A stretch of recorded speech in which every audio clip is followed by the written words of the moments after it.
Good evening, all. Welcome to the Cheese Room podcast. I'm here live in the man cave. I've got a beer in hand. It's a nice warm evening in the UK. And I'm joined by three special guests to preview and slash review, because we didn't do a Monday show, the last game of the season upcoming, and a little look back at the glorious Posner and I was doing on Tuesday night in the Tottenham Hotspur Stadium as Manchester City nearly sealed the league at Arsenal's expense. Shame. Introducing first, Jack H. I'm going to have to refer to you as Jack H and Jack K today. Jack H, how are you? I'm doing well, Owen. It's good to see you. It's been a long time. Thanks for setting this up for us all. Enjoying a warm, humid, potentially stormy night, or getting ready to come up here in North Carolina. Otherwise, things are good. Things are very good. That is good. Good to hear. What's the temperature over there today? Oh, you do Fahrenheit, don't you? Yeah, I do the quick conversion on my phone. We're right around 80, which I think gets you in the low 20s, maybe. Let's see here. What is the conversion? Celsius to Fahrenheit. Let's see here. And if it is 80 here, we are at 27. 26, 27. Oh, okay. That's a nice summer's day, yeah. It's like 21 here today, I think. It feels warm enough to me. But I'll be in sunnier climes soon.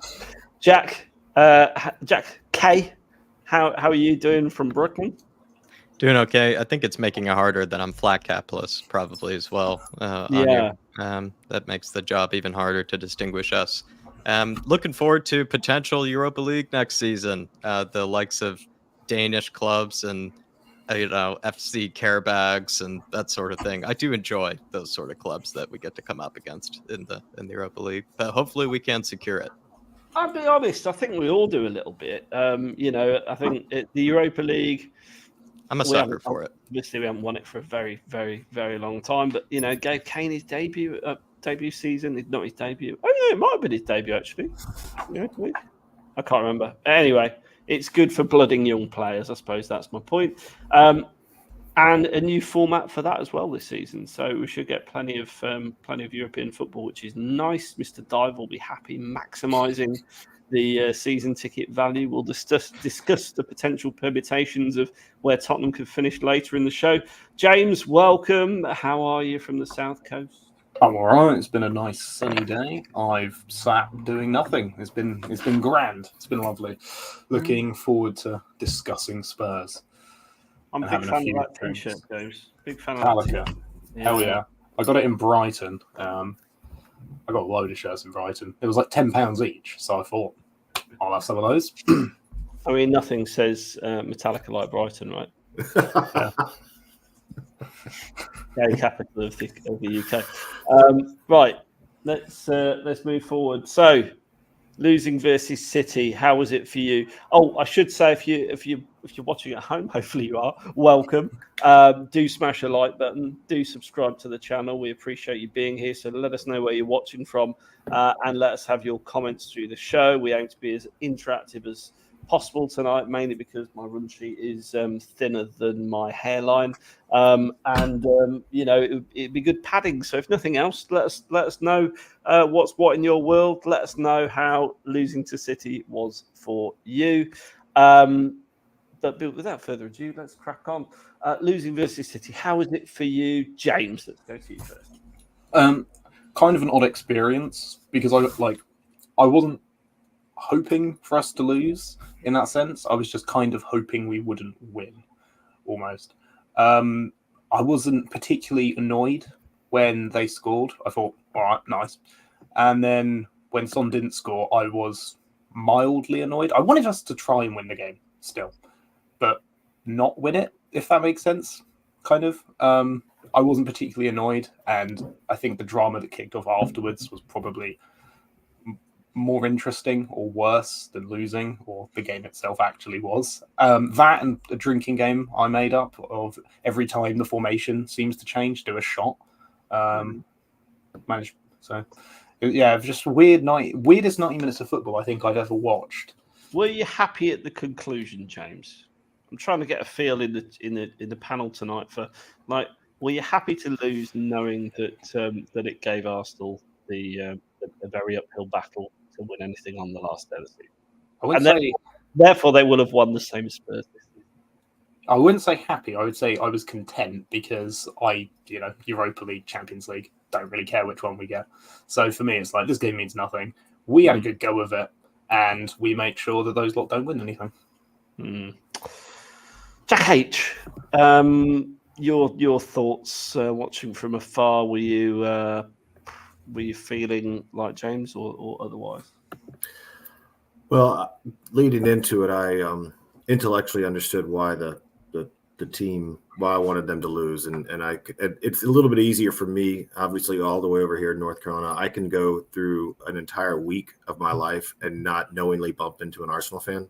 So it's a lot easier for someone like myself to say we should want to win every single game because I don't have to deal with the banter. I don't have to deal with the pain of close friends and family members just giving it to me constantly. So it's real, Jack. It's real. I know it is. I know, and I think that people don't appreciate that. I mean, I spoke with my partner, and I was like, before the game, he's a Steelers fan, and his biggest rival would have to be the Baltimore Ravens. I said, I know you can't do this in the NFL, but if you could lose a game that would keep Baltimore from winning a championship, would you do it? And he thought about it for a second. He said, yeah, that's what I would want. If it didn't hurt my team, if it didn't cost us a playoff spot or something like that, then yeah, I'd want it. So I tried to talk to a number of American fans, and most of them got it. But it was a strange experience, like James said. And when I got into watching the match, I'm sorry, I was rooting for Spurs. I was getting frustrated when they miss a pass or they miss a chance, or the City gets the ball and makes a break. I mean, I found myself emotionally rooting for the win. But my son dealt with it by not even watching. He didn't even bother. He didn't want Spurs to win, and he certainly wasn't going to watch it. And so, I thought that was just something I don't want to experience again. I hope I could go the rest of my life without having a fan experience like that one. That wasn't a lot of fun. I can't be honest. In the stadium, it was the weirdest atmosphere ever. It was almost like watching a preseason friendly, if that makes sense. Like it was like people didn't care. They weren't overly animated, and a lot of people didn't want us to win. Including Jace, who's a really good guy. He's Spurs through and through, home and away next to me. But he's like, we cannot let that lot next door to us win the league. We just can't. I know it's pretty shit losing to City, but the reverse is far worse. And it was just weird. It was just a really strange atmosphere. And the loudest songs of the night were, fucking hate Arsenal. And it was going back and forth between the City fans and the Spurs, almost singing fucking hate Arsenal in unison, both sets of fans. And stand up if you hate Arsenal. And the Man City fans were joining in. It was just weird. It was, it's the weirdest game of football I've ever been at. And I was a bit like you, Jack H. I was very much like, my heart was very much like, I want us to win because I want to see us, every foot. And even like when Son went clean through 1-on-1, I was like, oh, I'll just score. But then my head's going, oh no, thank God he didn't score because a draw would have been an absolute disaster. Jack Hay, come to you now. Your thoughts on it and how you felt. I had said originally before the game had kicked off that I kind of was maybe more partial to wanting us to lose. I didn't really think, our Champions League hopes were much of anything. And I am happy to stoop to very low levels and be a very petty fan. I sometimes don't think people realize that sports is as deep as it needs to be. What I was kind of, conflicted with was when I did actually have to go through the game, my body could not physically root against Spurs. So that's what made it kind of a horrible experience. Was while I kind of originally had said that, yeah, I would kind of, wouldn't mind us losing, I was actually rooting for us when watching the games. That's what made it really conflicting and something I would never go through ever again. Despite my conflicting choices and despite my quite, again, like I admitted, petty sort of low behavior, I didn't really understand and didn't really get how this led to such a huge split in the fan base. It seems like there are a variety of different opinions about it, I think all of which can be very valid, but I don't really get how it's turned into this holier than thou kind of complex, which I feel like is sort of silly because we are really only talking about a sports rivalry at the end of the day. I don't think, any sort of moral complex needs to go that deep on things or reflects on your mentality as a person or your mentality as a club or anything like that. That's also what got really silly, was acting as if we lose all these games because, the mentality is fragile in the fan base, and even kind of Ange suggesting that, which maybe we'll talk I'm about. coming to that. Yeah, so I don't haven't want to seen spoil that, but I also thought that was a little bit silly because, I mean, if you're a Spurs fan, you wouldn't put up with all the 4-0s and 5-0s and Dinamo Zagreb, comebacks, the NS Mura, games away from home where you're getting Harry Winks and Ndombele, in midfield. You wouldn't put up with that. Like, no one would put up with that in their right mind. So all this whole, like, you're part of the problem, or you're a better fan than me, or I'm a better fan than you sort of complex, I thought was a little silly. To use this game in particular as the game to do that, I thought was very silly. Yeah, well, on the back of that, I mean, Postecoglou managed to nearly bosh a fan. At the press conference, he was incredibly angry, salty. Don't know which way you want to phrase it, but he wasn't happy. And, he was basically saying, he's discovered some things about the mentality of the club in the last 48 hours. Ruddy. He's trying to unpick that now a little bit. But I don't really understand how someone who coped with Celtic Rangers rivalry could be quite so naive, if I'm perfectly honest, to think that the fans wouldn't be thinking like that if he was referring to the fans, which I believe he was. Obviously they're professionals. They're not going to go out and throw the game. That's illegal apart from anything else. Sonny, you cheeky rascal. But so he couldn't have said anything different in the build-up, but in the aftermath, I thought he was petulant, and it just took me back to Jose and Conte questioning mentality of the club, etc., etc. Jack H, what do you feel about Angie's comments? And is he just understand what it's like to be a Spurs fan, or is there is he going to walk? What do you think? I think clearly the pressure of the losing streak, and combined with what was without question, as you verified firsthand, a very weird environment at the stadium, just a vibe that no one else has probably ever experienced. And and personally, I could sense it through the television. I really, that what you describe is kind of what I felt.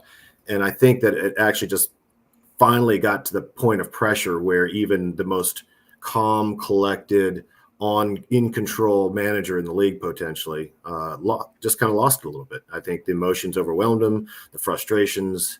I think the incident on the sideline, was all a sign of just the pressure of the job.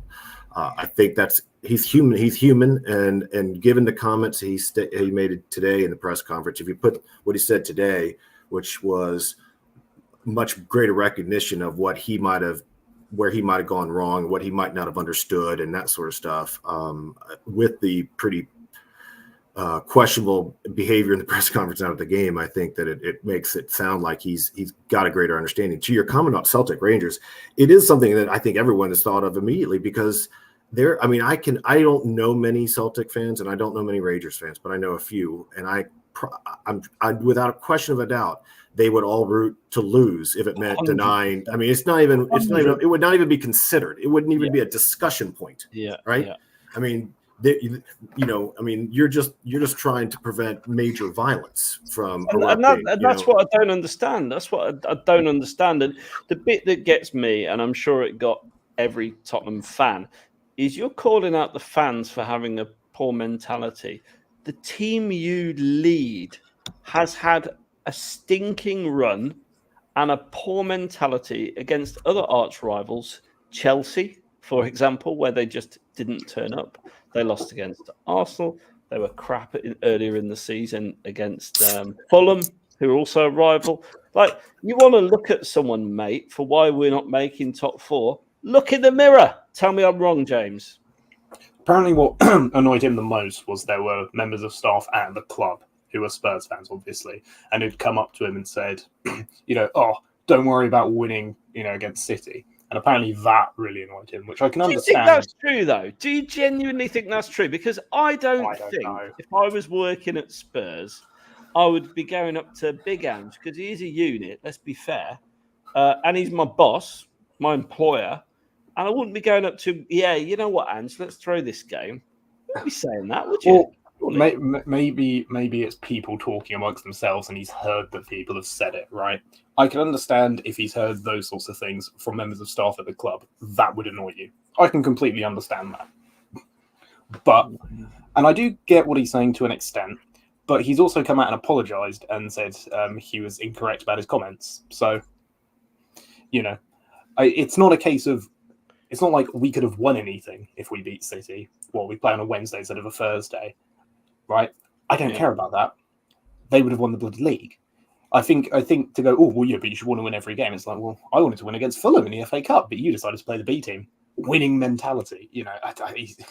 He's messed up. He's obviously been really annoyed and he's spouted off a little bit, but he has backtracked on his comments. And, I think we should try and move on and give him some leeway because he didn't do the full Conte, but I know what you mean. It did come across as a little bit Conte Mourinho-y, the club is rotten from the core. It's like, that's not good.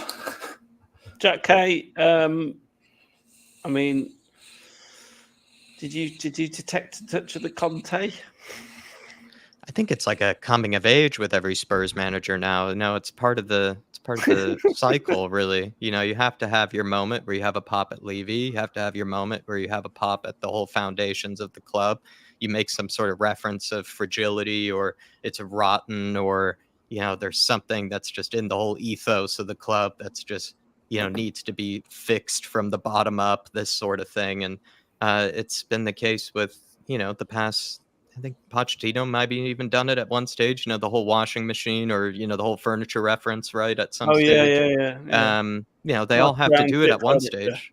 They all have to do it at one stage. Ange has done it in his first season. And they do happen a lot sooner rather than later because we are a bit of a Watford, I think, now with managers where the lifespan is not so long with these coaches. So maybe he's just going through the motions a lot sooner than even Conte and Jose did with the big, kind of call out. And also as well, it's ending just like every other manager sort of, ends a season with, where it ends with a massive split in the fan base, ends with a massive manager blow up. And then we get to play a team that has nothing to play for and we get to beat up on them 5-0 and forget about it all and move on to next season. So I do appreciate the cyclical nature of it all. Yeah, when he was ranting and raving, all I had in my head was I wanted a journalist to turn around to him and go, "It's just who we are, mate." They didn't, they missed an open goal there. Bentancur had a little temper tantrum, didn't he, Jack H? It was, I think, Stephen was feeling a bit worried at that moment in the Tunnel Club, Mr. Diver, and was fearing for his life because Bentancur ripped a hole in the one of those nice, expensive chairs, didn't he? Oh, gee, do you have the photos that we can put up? I haven't got the photos. No, you have to craft an image in your mind's eye of a man putting studs through an expensive leather chair. Well, I think a lot of I would think there's a lot in addition to the manager, in addition to Bentancur, there were probably a lot of explosions in the dressing room. Quite frankly, I think a lot of people are probably pretty frustrated, and that game was probably might have been too much for a lot of people.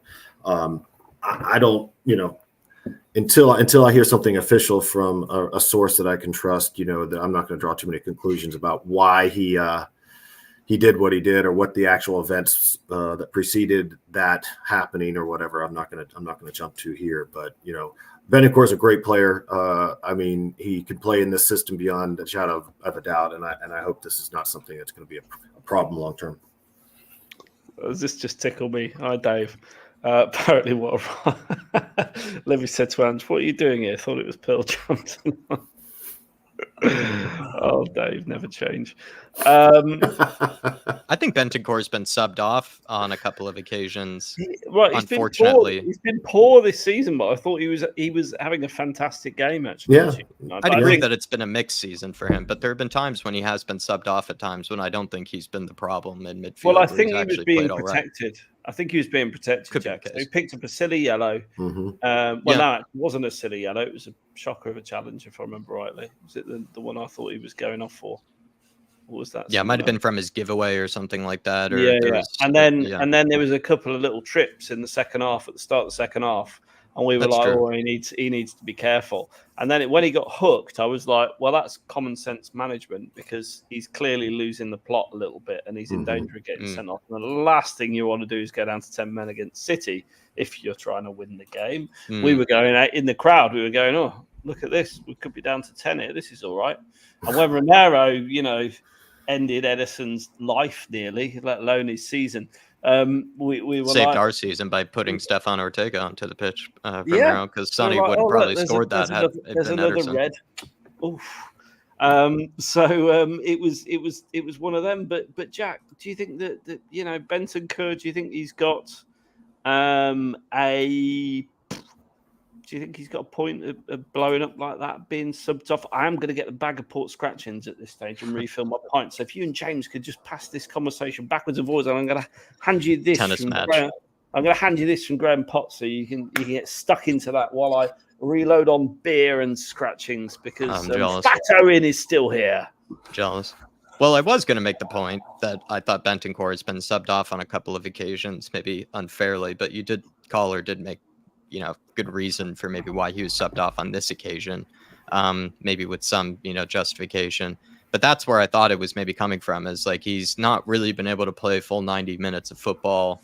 He's nowhere near back to the level where he was last season, where he was practically looking like one of the best midfielders really in the Premier League. That's how well he was playing under Antonio Conte. And I imagine he's just been frustrated with his own poor form. And then, like I'm trying to say, maybe sometimes when he wanted to stay on the pitch and then he was subbed off when he felt like he really would have liked to probably have stayed on. So that's where I think it's coming from. And if you have to absolutely leather, a chair for it to show the frustration sometimes, so be it. I appreciate it. Fans of baseball would know that sometimes you see a guy who strikes out a lot of times, he'll start, breaking his bat. And I do enjoy that sort of thing. It's all part of the entertainment. But, I mean, I remember for ages and ages of various points at Spurs, people complaining about players not being angry at losing or not having enough passion, right? And he's obviously angry and got a lot of passion. And now we're like, oh, what does this mean? It's like, what do we actually want from our players? Do we want lots of energy and passion and fire or not?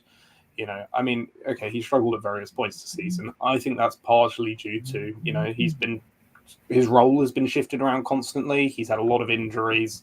That's not going to help any player.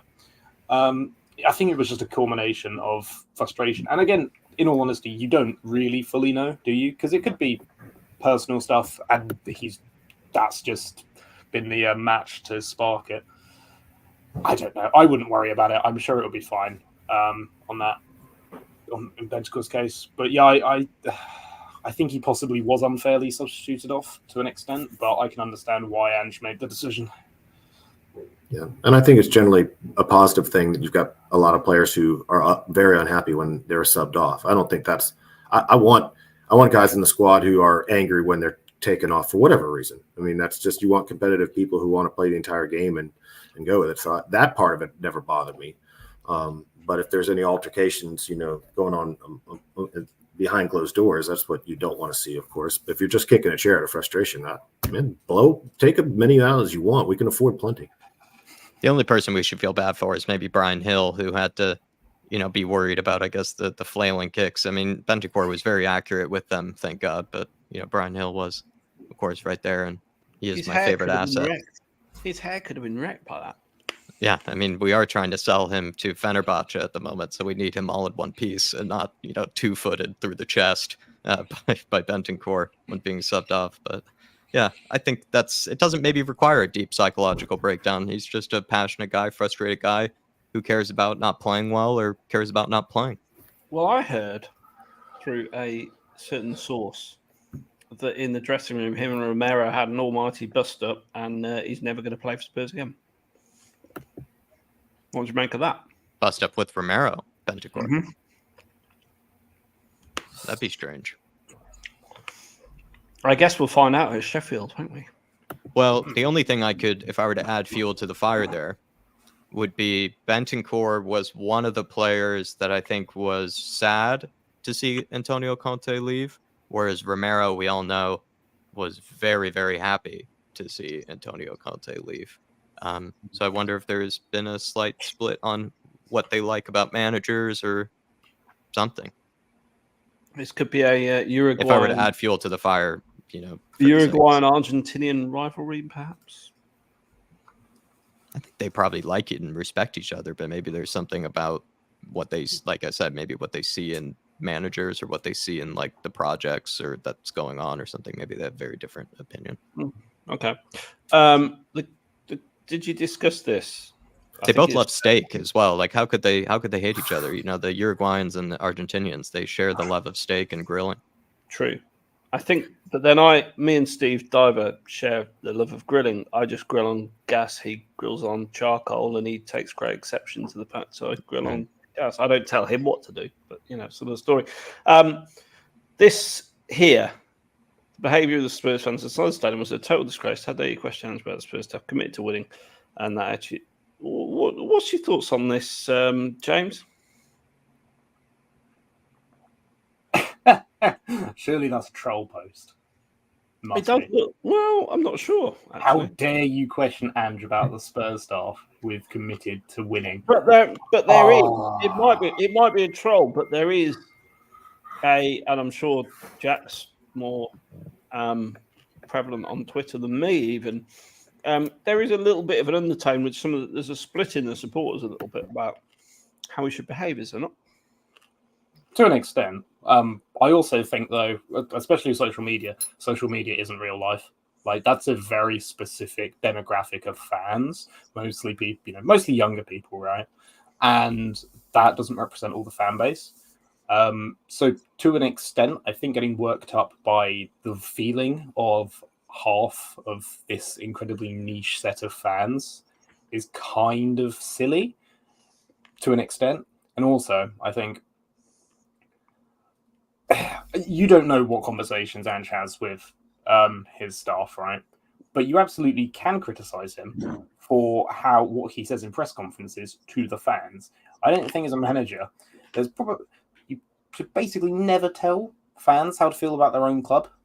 I mean, maybe if Bill Nicholson came back and took over, I feel like maybe they'd have a fair, there's basically no one who can tell the fans how to feel other than the fans. And I think Rocket being here for less than a year and telling us how to feel, I think you have a right to be annoyed at that. And also, I think you're a fan.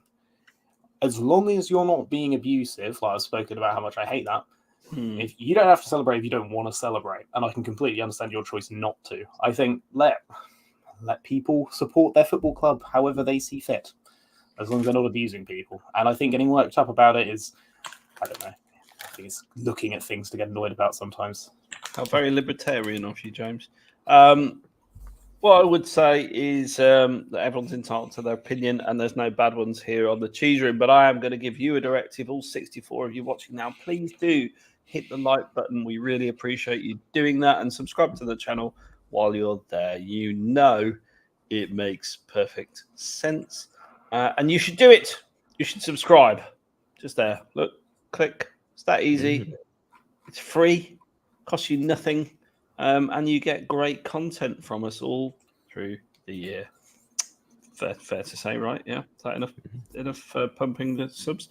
Right, formations. We played a very weird one. James commented he didn't know what on earth was going on.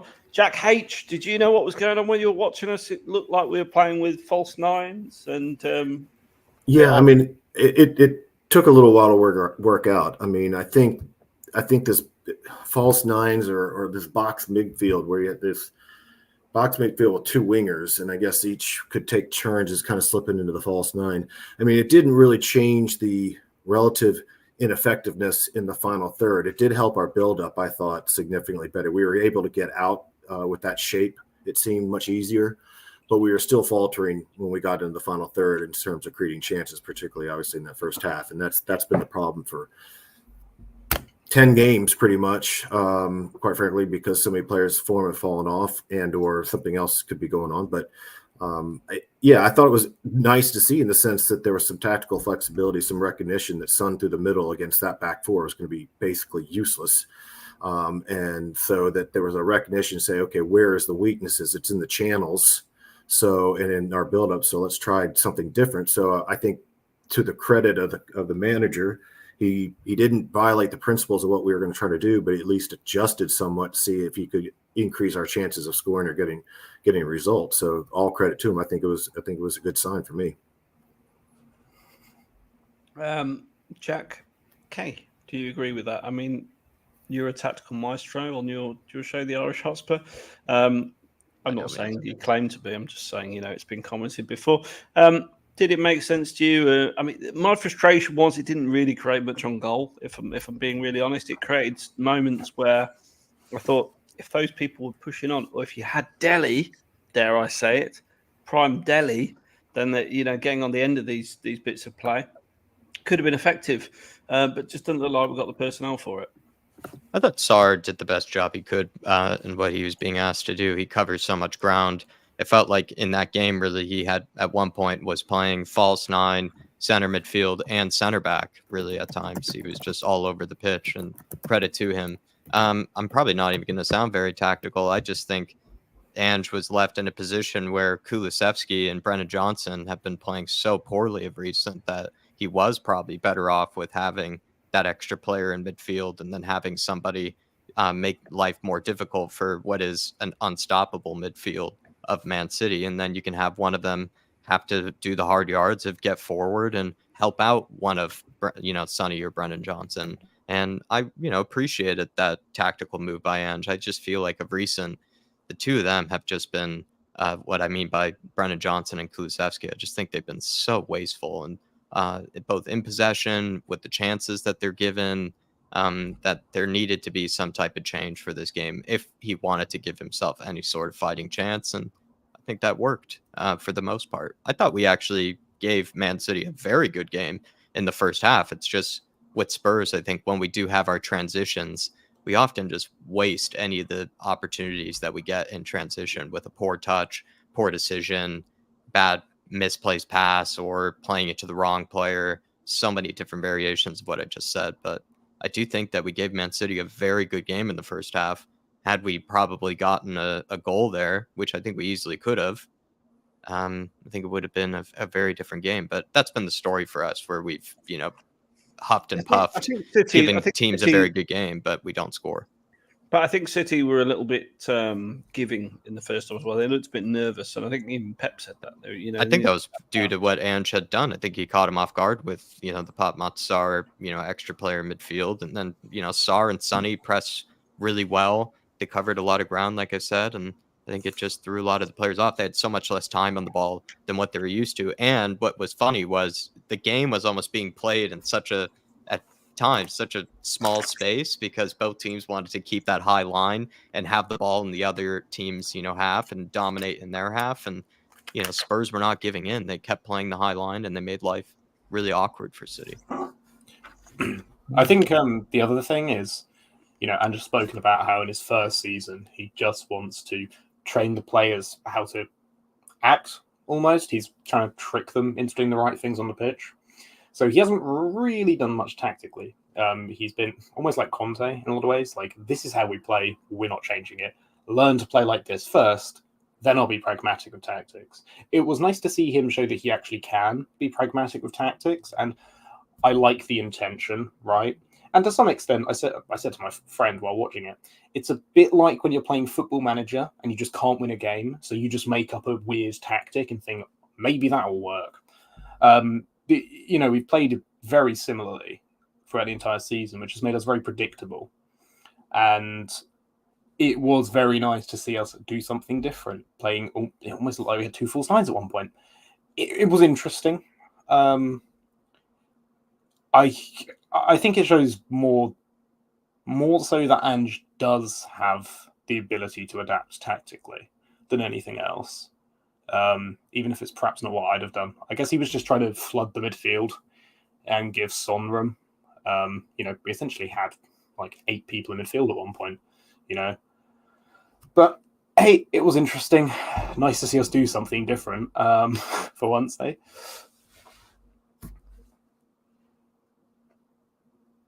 Think you're on mute, caller. Oh yeah, I am. It was different, and I thought fairly effective. Actually, I thought we made some good progress. In that, the first half was very good, but we had chances in the second. We didn't create anything quite clear cut enough, apart from the Sonny chance, which, let's be honest, that was defensive balls up. We didn't create anything that good. There was bits. I think Kulu had a half chance, and obviously Sonny cleaned the wrong goal, should have scored. But thank God he didn't. And Arsenal haven't won the league, and the circle is complete. So The draw was the worst possible result. I wonder if that flashed through Sonny's mind in that moment. Like I said, I think they gave it probably one of the best performances they've had in a while. But once you get to the 90th minute at that stage, it's like, you're not going to make a comeback fully. So you got to love Spurs. Puff and puff and then lose. Yeah. Okay. It was weird. But then even weirder, a man with an almost perfect injury record goes down again pre-match today. I've heard Giovanni Lo Celso, who only came on as a sub the other day, who I've been campaigning for on a one-man crusade to get him in the starting lineup, because to be fair, he's been one of our best players when he's come on. Is out potentially for the final game at Sheffield United. What are you saying about that, Jack? I mean, it's not even that surprising. It's not even the worst of the surprise injuries of Lo Celso's career at Spurs. I think we've had weirder ones and weirder, ill-timed ones. It's obvious, as the other Dave Harris said, maybe a Copa America is looming, and he's thinking that he'll be, if he hasn't, I'm not sure, maybe the squad selection's already been announced, but I'm assuming he thinks he'll be selected, and he would like to preserve himself for his team that he seems to have preferred over this time. I would say that Ange, obviously, even what he has, ever since that injury that he had during James Maddison's injury, when there was that period that we really needed him, and he picked up that injury during training, Ange has never used him since then. I felt like there was some sort of switch or something that happened between them where it felt like Ange just sort of gave up on Lo Celso, because he did seem to look at him as the backup to Maddison. He was talking about him in the preseason. Yeah, I believe it. I believe it, but then all of a sudden something must have happened, and I'm wondering if it was during that very annoying period when Maddison went down, and then Lo Celso, went 2 games before he picked up a long-term injury as well, and then missed, basically the same amount of time that Maddison did. I wonder if that was, maybe Ange already knew his injury history. Maybe he just sort of felt like, yeah, no, can't do it. James, how do you sell a player that's just he's just always injured? Just always injured. Well, you either sell him for very little money. No, we can't, Stuart, and I agree because I like him, but he's never fit. Last time I was on, I did raise the issue of our medical staff. I don't think. Hang on, I agree. Right, there are some questions to be asked to medical staff, but Lo Celso is just permanently, like, every single time he gets an opportunity, he's injured. I do wonder, because his injury record when he played in Spain was never this bad. No. Is it just the weather? Does he just not like England? I just think he thinks this is shit. I want to get out. Maybe he just wants to go bad to Spain. I don't know. Let's see if Villarreal fancy him, or Betis. I'm sure one of them will give us 10, 15 million for him. Or maybe they'll have someone we want and we can... he's worth it. I mean, if he stays fit, he's not a 15 million euro player, is he? If he stayed fit and he, played at his highest level, I think he's a 40, 50 million pound player, right? Like, I think he could be an exceptional player for us. It's just, is it worth persisting with someone who you don't know if they're going to be fit? No. Today was the final straw. We needed you to beat Sheffield United GLC. We needed you to get us over the line, and you can't even do that, lad. I think he was already lost his chance though with Ange. I don't think he even if he was fit, I don't think he was going to play. He already lost, I think, all credit with Ange at this stage. Ange seems to have preferred to play Højbjerg for whatever reason, I'm not sure, but he Hans plays loves Brennan Højbjerg. Johnson every game. You and I said this though last time between each other, where I said I think he likes Højbjerg a lot more than Gio, and you said I don't think he does. Well, I think he does by the fact that he never plays Gio and he always plays Højbjerg. No, I disagree because they're different players. They fit differently into the system, don't they? Højbjerg is just literally the Basuma backup. Basuma's injured. I think when even there's been opportunities to play Gio, he's elected against it. Well, he's probably been injured. Yeah. To be fair. But, even on the bench. Well, yeah. Makes a good point here, Jay. But he's always fit for Argentina. That it's a bit like Wales syndrome, though, right? Like a Welsh player will be really mediocre at club level or always injured, and then as soon as it's a Welsh game, they'll be fully fit and playing at 100%. It's the same for some Argentinian players. I mean, we accused Romero of doing this at one point. I think it's just some countries have a deep sense that playing for their national team is far more important than playing for your club, I think. And I think Argentina is probably one of those places. Maybe. It's a theory. Or maybe he's just not happy at Spurs. I don't think. I think he got injured talking to Haaland. He put his arm around Haaland, and then must have strained something doing that because that's what he's doing after the game. Kerry's saying it's harsh. Kerry, channel member, shout out Kerry. Thanks for supporting the Cheese Room. It's harsh saying to sell Solomon already, though, as we've hardly even seen him. I think that's the point, isn't it, Kerry? Isn't that why we should sell him? Oh, you won't get anything for him, I don't think. We didn't pay anything for him, so no, exactly. Would you ship Solomon on, guys? I don't think the club will. I think we know why he's not played, and unfortunately, it has nothing to do with football. So no, I don't think the club wants to risk it, or maybe Ange just doesn't rate him. He did get injured, so and it was a serious injury. So I don't know. He's been a very injury-prone player actually throughout his career, Solomon. He's a bit of a Lo Celso himself. So I think. Why did we sign him? Do we just go around the medical departments of football clubs and go? He's got a shit record. Sign him up. Yeah, where do I sign? He's always injured. Give him a contract. Yeah. It's bizarre. So it could be a lonely place, the Spurs medical room. So they just need somebody in there to work with, somebody in there to spend time with. The head of the department actually, suffers a lot from loneliness. So they just want to make sure there's lots of injury-prone players to keep him company all day. Yeah. Or maybe he's been working. A lot of them seem, in Lo Celso's case, maybe he's just been teaching one of them Spanish, for this whole time, and then we just interchange with another player. See. This, by the way, I took great pleasure. Lamela as well. It must be an Argentinian thing. We must have an Argentinian player on the medical, table at all times. I definitely need to finish that sentence because it sounds shifty because you interrupted me. Sorry. I take great pleasure in seeing. I took great pleasure on Tuesday in seeing this man for the last time, Højbjerg. I'm pretty sure he is now gone. I am not a Højbjerg fan, even though I've got a shirt of his. Is it on the wall? Can't even remember. Did I put him up? No, that's how much disdain I have for you, Højbjerg. Your shirt didn't even... Oh, no, it is up there. Oh, God. Yeah, it's up on the wall, I'm afraid. Lovely pass for third in the first half. I got to be honest, I won't miss him. Do you think we'll miss him, James? Højbjerg, when he's sold, and he will be sold. Probably not. I mean, Mr. Average. That's how I'd summarise him. He's worse than Skip. He really is. I don't think he's worse than Skip. I think he's unfairly hated at times.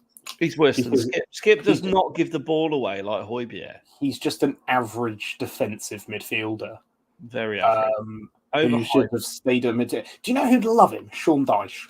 He's such a Sean Dyche player. He is a Sean Dyche player. I remember when we signed him, and on the Cheese Room, we were doing the audio pods at the time, and we had to create a rap. And as usual, HG's, he puts far more thought into it than I do.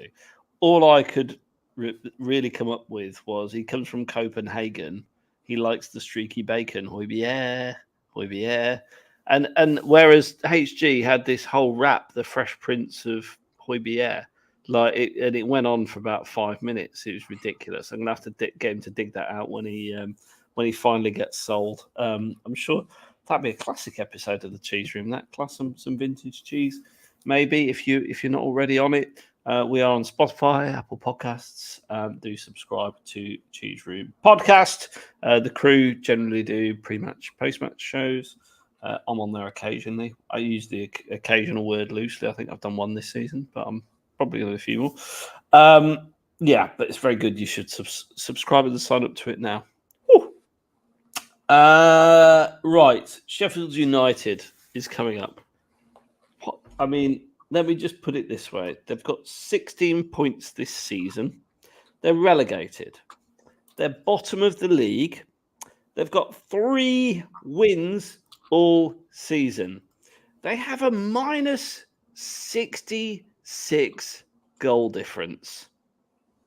Should we be worried about this, James? Because we need a point to clinch 5th place, and with it the riches of the Europa League. Daniel is rubbing his hands right now. So I've done a little bit of research. I'm going to top up my beer, James. I'm going to top up my beer. Breaking news. I'm going to top up my beer. You and Jack debate this. Right. Sheffield play a back 3. They play 3-5-2. They have a championship level squad. Their squad is actually worse this season than it was when they went up because they were in insane amounts of debt. They couldn't even afford to pay for heating at one point. So they sold money, and the Premier League has basically just kept the lights on for a few years. Well, probably for a decade, so good for the club. But they're terrible. I think realistically, it might be a bit cagey. Like, we might struggle to get the first goal just because they will sit deep, I think. And also, they'll play with no pressure. But I don't think we'll necessarily play with a whole lot either. So I don't think we should be worried, but at the same time, we might get to half-time and it be 0-0, right? And then we'll be like, oh, what's going on? And then I think Ange will kick something up their backsides, and then we'll probably score twice. And then we'll concede, because we always concede. So I wouldn't be overly worried. Just, I think it's going to be one of those days where you start to think, when are we going to score? And it comes a little later than you'd like it to. Are they the worst Premier League side to have been promoted in some time? Do you think, like since Derby? Since Derby, yeah, probably. Maybe since Huddersfield. Huddersfield in their second season in the Prem, they got relegated. Like, I think the quickest of anyone, other than Derby. Like, they were also awful. They couldn't score or defend. And neither can this Sheffield team.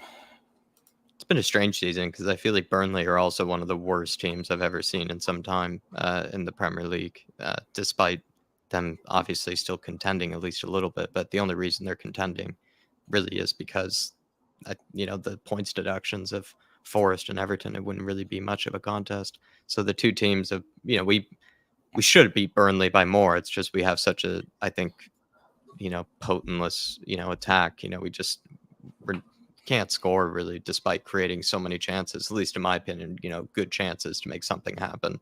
And so can we get past a team that's conceded 100 plus goals? Can we have anyone else bar our defenders of Porro, Van de Ven, and Romero score? That would be great. So I'm going to say we should make easy work of them. We always seem to on the last day of the season. I mean, we come up against, what is it, Norwich, Leeds, Leicester, or maybe it was a Sheffield again or something. Like, I feel like the past 2 or 3 teams we played at the end of the season have all been teams. We beat Leicester 5-4 last game of the season at Wembley. It was a banger. I was there. Lamella scored a hat-trick, although 2 of them were technically in goals, but he made them. For some reason, I felt like that was a much easier game than 5-4. It was back and forth, wasn't it? Kane and Vardy were banging them in. Glory days, mate. Glory days. I loved it. It was the day I met Gaza. Got that shirt signed up there. Changing the note completely. Costco chili nuts. Incredible snack. I'm talking elite level.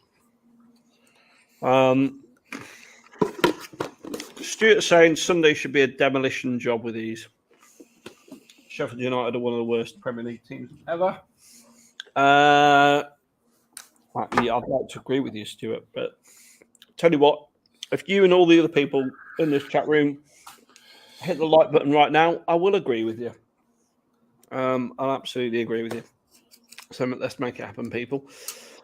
Right. I mean, there's nothing to lose for them, though, isn't it? Isn't this where we've got something to lose? We've actually got 5th place to lose. So the permutations are, Jack, where is the lowest we could finish? I guess right behind. I mean, how far behind is Newcastle now that they drew with Man United? Or no, they lost to Man United, so that really did not help them at all. So isn't it just finish 6th? Yeah, 6th is the lowest. Yeah, that's the lowest. Now here's the thing: we could be in a situation where we're cheering for Manchester City twice in one season because there is still the FA Cup route. So if Manchester City beat Manchester United, which they should, let's be honest, in the FA Cup final, the other Europa place, because the FA Cup holders can't take it up because they're going to be the Premier League champions, hopefully. And they're in the Champions League anyway, so they will. That will then go to 6th. So you'll have 5th and 6th in Europa League. 7th will be Conference League. What we really want to do is avoid the Conference League. Like the plague. I'd agree. Yeah. I mean, I think City will probably make quite short work of probably the worst Man U team I've ever seen in my life in a final. I mean, it's quite a short life, though, James, to be fair. Yeah, all we've known as bad Man United teams. No, I remember when I was a kid in primary school and Man U just won everything, but there you go. Yeah, I think we'll be fine. I think we'll be 5th. 5th, 6th. I mean, ultimately, if City win 5th, 6th makes no difference, does it? But I would just like for us to win a game of football so we can at least end the season with a win and a bit of good feeling around the club. I want to frame this comment. This is academic. We are not losing to Sheffield. Oh, never say that. Don't say that. King Hoddle, you have seen this team at times this season, haven't you? Yeah, and I agree. We could go for Europa next season if we can finish 5th. I think Europa is a good competition. Jack, would you say we've got a chance of winning it? What kind of level of opposition has there been in there this season? Liverpool obviously got knocked out, didn't they? So, but last team to win it was Chelsea, Europa League. Is that right? For an English team, sorry, to clarify. Was it Chelsea? Rangers. Didn't Rangers get to the final not so long ago? So it can't be that. They got to the final and lost on penalties because Aaron Ramsey is a top lad and cocked it up. So good lad, Aaron. But I feel like English teams have found it very hard to progress, very far in the Europa League. And it's probably because it's the Thursday nights mixed with the constant back and forth of Thursday, Sunday. You don't really get that many days off. And then you do have to travel sometimes maybe a bit further than you might with the Champions League. Another point is, I think when you play in the Europa League, you come up against teams that will have weeks off or whatever in comparison to you, and then they can prepare all, that whole time for that one game, and it's just made it a lot harder on English teams to win it. It's been a tricky competition, so I'd be surprised if Spurs were to win it. And I think it has improved in quality over the years, the Europa League. But it's a whole new system, the Swiss new format thing. Yeah, so maybe it will be different. I don't know. It mirrors the Champions League, doesn't it? So same sort of format. You've got a big league table, more games. But here's the thing. It's more chances to watch Spurs, more chances to blood players. And it's a respectable competition. It's not like winning the bloody Conference League. Let's be honest. Conference League, literally no one cares. No one cares. It's like winning the playoffs. You only care if you're in it, right? It's like celebrating the championship like Leicester are this season as a trophy. Would you consider that a major trophy? No, it's the championship. I mean, Conference League is not a major trophy. I think it's the Conference League is what the Cup Winners' Cup, if that. It's probably less below that. Below that, because you don't need to win a cup to be in it.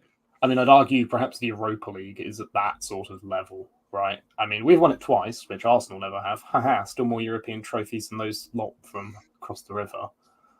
But I don't know. I think it's possibly easier in a sense to win the Europa League if we give it a good go. I think the reason English teams struggle in it is because they don't take it seriously and they play the kids a lot of the time and then they cock up.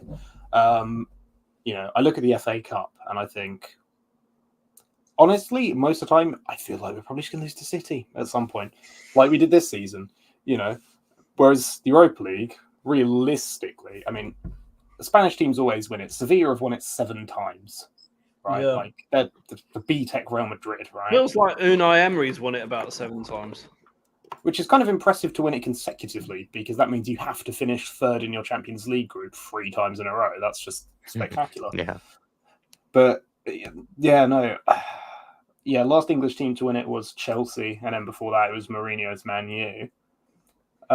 It's definitely a winnable competition. I mean, I think quality-wise, Premier League teams are going to have better quality players than the European teams you face.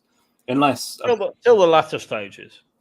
But you're going to face some good teams. It's going to be entertaining football. It's going to be good quality football. You're going to get a Dortmund or a Frankfurt or something. Well, the really interesting thing this season.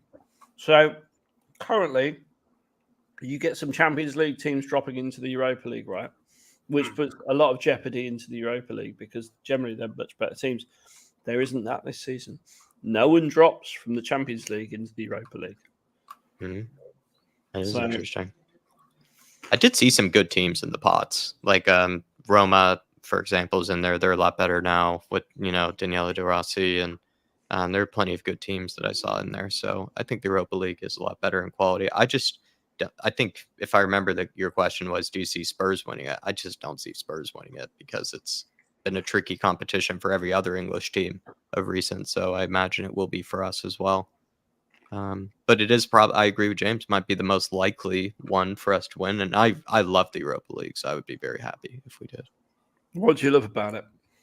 Just think it has a bit more better atmospheres occasionally with certain clubs. You get to go into the Lion's Den of a Slavia Prague or to, I don't know, a Red Star Belgrade or something like that. I think you get to go to maybe lesser appreciated, but also massive clubs. Even what you said about the Conference League. I think the Conference League is a massive trophy for some of, like the AEK Athens or the Olympiakoses of the world. Like that's what I think makes those trophies cool. If you're Everton, it's what dreams are made of. Yeah, and it's cool to see teams of that sort of level that, are still well-known clubs, but don't win European trophies often anymore. They get to treat it like it's a Champions League final, and they really do. They really do treat it like it has less prize money attached to it, given you have to play about 16 games to win the damn thing, right? Than the Audi Cup. Just saying. I mean, obviously, you get the revenue of match day tickets, etc. I don't care about the commercial side of it. I'm not Daniel Levy. Daniel Levy can care about that. I just want my bloody football club to win a trophy and us to play good football. That's what I'm interested in. I'm not interested if our accounting sheets look better because of European football. Let me ask you this then. Here we go. If we finish 8th next season, but win the Conference League because we've finished 7th this season, which is, by the way, we'll say Man United win the FA Cup. There you go. We're in the Conference League. Yeah. How would you feel about that? Is that a successful season? I mean, finishing 8th, I don't think is, because that implies we haven't been competitive in the league. But considering we haven't won a trophy, and the last trophy we won was the League Cup. On. Are you about to say you would take Conference League in 8th? I think I would. This should be popcorn, not chili nuts. West Ham, I mean, trophy. I mean, desperation. I would take it. I take the Europa League and 16th. I'd take that. Not for the fact it gives us Champions League, merely for the fact that the Europa League's a major trophy. It's. I mean, let's face facts. We're probably not going to win the Europa League. However, I never thought we'd make it through to the Champions League final. We did, thanks to a pretty poor player all round, Lucas Moura. So, it can happen, can't it? Stephen's very excited about the Celts. Well done. 2-team league. You've done well. Leverkusen, incredible story. It is. It's weird, isn't it? Xavi not going. It's Xavi Alonso, not Xavi, isn't it? Yeah, it's Alonso. Not Xavi. Yeah. It's Alonso. Anyway, Jack, what job he's done in Leverkusen? Where's he going? Staying Nowhere. at Leverkusen. Surprised? I think not particularly. The Bayern job is nowhere near as attractive as it used to be in the past, and it's actually more of a fixer-upper than it is a walk in and just win sort of a job. And it comes with a lot of pressure, not a lot of patience as well. Whereas Leverkusen, he's already a god or already a legend there. I mean, he can't really fail now, so might as well ride it out and get the Liverpool job once Arne Slot turns into the next Ten Hag, and good vibes from there. Phil, I feel your pain, but in David Harris fashion, I'm saving to renew my season ticket till the last possible minute, which means it will be done Monday, and I've got to part with £1,300. So that's nice. Yeah, really nice. Right, predictions. Sheffield United. James, how's the match going to go? Who's going to score? What's the scoreline going to be? I reckon 3-1. I reckon it's going to take us longer than we'd like to get a goal. But once we do, we'll get a second, and then we'll be on cruise control. They'll score because we always concede a goal, and then we'll get another, and then we'll get close to scoring more goals, and that'll be it. I don't know. Son will score, maybe. I don't know. Brennan Johnson might score, and His level. Romero. There you go. Chat. I'm very worried that it will be something like a 2-0 or a 2-1, because I don't think that's convincing enough. But I would like it to be a 4-0 or a 4-1. I see Romero probably scoring because he's the only one that seems to be the closest to doing it, or at least has the best finishing ability of most of our forwards. And then I'll say Sonny picks up the rest of them. I'm going to go 4-1 just because I want that to be the goal. Or 4-0, of course. I'd rather it be a clean sheet. So 4-0, that's what I would like to happen. But I'm very worried it won't be convincing. When was our last win? Burnley 2-1. It was Burnley. Right.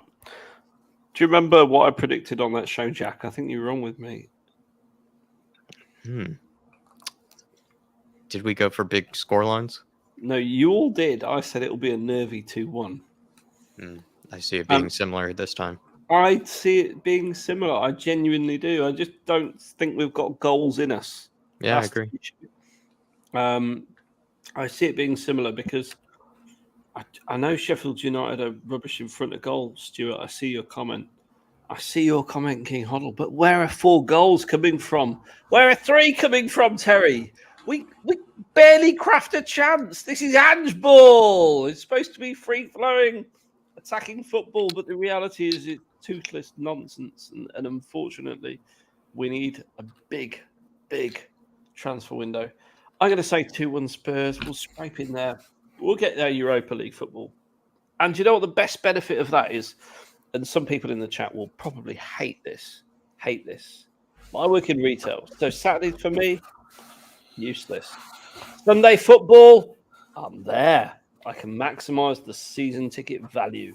And even throw in a few Thursday nighters into the mix. So I'm happy. I'm happy for Europa League football. Same. Secure it, Spurs. Well done, James. Good man. King Hoddle saying Son, Madison, Romero. Europe next signings, the chapter begins. Kerry saying our defenders scored. Well, that's true. Yeah, that is true. I think it was just, to be honest, there's an argument to be made to put Mickey van der Ven up front. He's, wherever he plays, he's our best player. So I reckon he's got a better first touch than Peter Crouch. And Peter Crouch was an all right striker. So he was all right. Why not? And Mickey's a lot quicker. So maybe that's, maybe he's the next Harry Kane. And this is a fair comment. That would put Chelsea in the, imagine if Man United then did win the FA Cup and Chelsea finished in the Europa Conference. It'd be beautiful. Good. Question for all of you before we go, and let us know what you think of the chat in this. I really want to know. We need a big hip replacement transfer window, right? Would you both agree? Just nod your heads if you do. Yeah. James, what do we need? And I'm coming to you, Jack. A 6. Let us know in the chat what you think. a 6, a backup goalkeeper, a striker, and a right winger, and possibly cover at 8. Because I think realistically, one of Højbjerg, probably the Celso, is going to go. I don't think our attacking options are good enough, so we need a striker and probably a winger as well, because Brennan Johnson's been underwhelming. Kulusevski, I think, is possibly more a central player than a wide player. We need a 6 because we don't have a 6. Bentancur, we've got guys who can play there, but I don't think that's their best position, and I would like a dedicated 6, a Rice-type player. And we don't have a backup keeper, so because I think Foster's off. So we probably need like 6, 7 players in, but we are also going to lose, I think, 4 or 5 players. So actually, net income is probably going to be 4 players or so, maybe 5. What is the most important position, James? 6, or a striker. But I think the fact we don't have a 6, a true 6, who can also progress the ball, is why we struggled so much this season. Well, I'd argue that because I think the reason we were successful early days was because Basuma was executing that role to perfection. Yeah. So we've got someone who can do it. He's struggled lately. I don't think he's good enough defensively to play that role consistently. And Bentancur is very good to do that role. Yeah, I've not been convinced by either of them in that role, to be honest.